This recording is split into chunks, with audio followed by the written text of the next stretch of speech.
అది చేప సన్నని దారమా అన్నట్టుంటుంది. జాలర్లు వలపు వల విసిరినా వదలను అంటుంది. చీరకు మాత్రమే చిక్కుకుంది. అలా వాటిని కడిగి ఇలా కోరుండి నోట్లో ఒక్క ముద్ద పెట్టుకుంటే ఉంటుంది మాస్టారు. ఇలా స్వర్గమంచుల్ని టచ్ చేసినట్టే ఉంటుంది. అలాంటి చీరమేను కహాని ఏంటో ఒకసారి చూద్దామా? వర్షాకాలంలో గోదావరిలో దొరికే పులస చేపకు ఎంత డిమాండ్ ఉంటుందో, చలికాలానికి ముందు అదే నీటిలో దొరికే చీరమేను చేపలకు అంతే క్రేజ్ ఉంటుంది. చలికాలానికి ముందు గోదావరి నది సముద్రంలో కలిసే చోట చీరమేను చేపలు దొరుకుతాయి. యానాం దగ్గర ఇవి ఎక్కువగా లభిస్తాయి. ఏడాదికి ఒకసారి మాత్రమే లభించే ఈ రకం ఫిష్కు డిమాండ్ కూడా అదే స్థాయిలో ఉంటుంది. ఇతర ప్రాంతాలకు ఇక్కడి నుంచే చీరమేను చేపలను అందిస్తారు. మామూలుగా చేపలను వలలతో పడతారు, కానీ చీరమేను చేపలు చిన్నవిగా ఉండడంతో చీరలతో పడతారు. ఇది లిజర్డ్ ఫిష్ జాతికి చెందినది. మడ అడవుల సమీపాన నీటిలో ఆక్సిజన్ ఎక్కువగా ఉంటుంది. అందుకే అక్కడ అవి గుడ్లు పెడతాయి. తూర్పుగాలులు మొదలైన తర్వాత బురద నీటిలో గుడ్లు పిల్లలుగా మారతాయి. గోదావరిలోకి ఎదురీదుతూ వస్తాయి.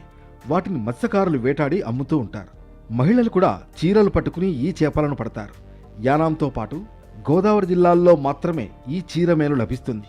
వీటిని కొంతమంది సేరు, అరసేరు అని కొలిచి అమ్ముతారు. ఒక సేరు 4,000 వరకు ధర పలుకుతుంది.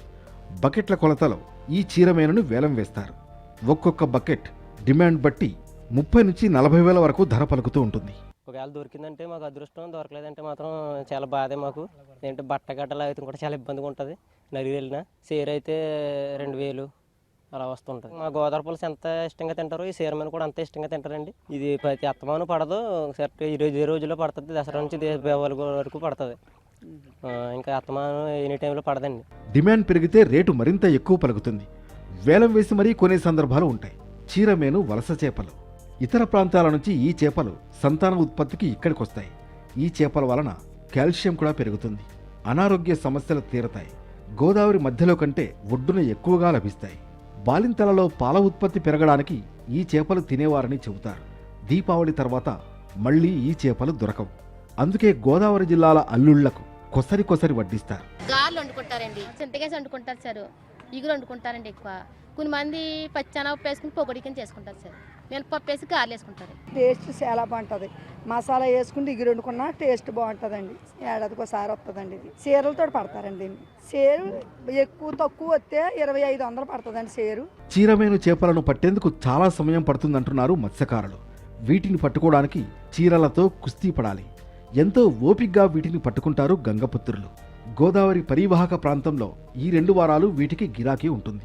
గతంలో చీరలతో పట్టేవారు, కానీ ఇప్పుడు ఈ చేపల్ని పట్టుకోవడానికి కూడా వలలు తయారు చేశారు మత్స్యకారులు. చీరమణి ఏటాటా పడుతుందండి. ఇది దసరా నుంచి దీపావళి వరకు పడుతుంది ఏటాటా. ఇంతకుముందు పూర్వం ఇంకా ఎక్కువగా పడేది. అప్పుడు చీరలు బట్టి పట్టుకోవాలని చీరమణిని. ఇప్పుడు అలా కాకుండా మెసలు పెట్టి పడుతున్నాం. క్యారేజ్ వచ్చి 4,000, 5,000 అలాగా అమ్ముతామండి. చీర వచ్చి 2,000, 3,000 అలాగా పడుతుందండి. మొత్తానికి ఏడాదిలో ఒకసారి మాత్రమే దొరికే చీరమేను అంటే గోదావరి జిల్లాలో లొట్టలు వేసుకుని మరీ తింటారు. ఇతర ప్రాంతాలకు కూడా పంపించడానికి ఆసక్తి చూపుతారు.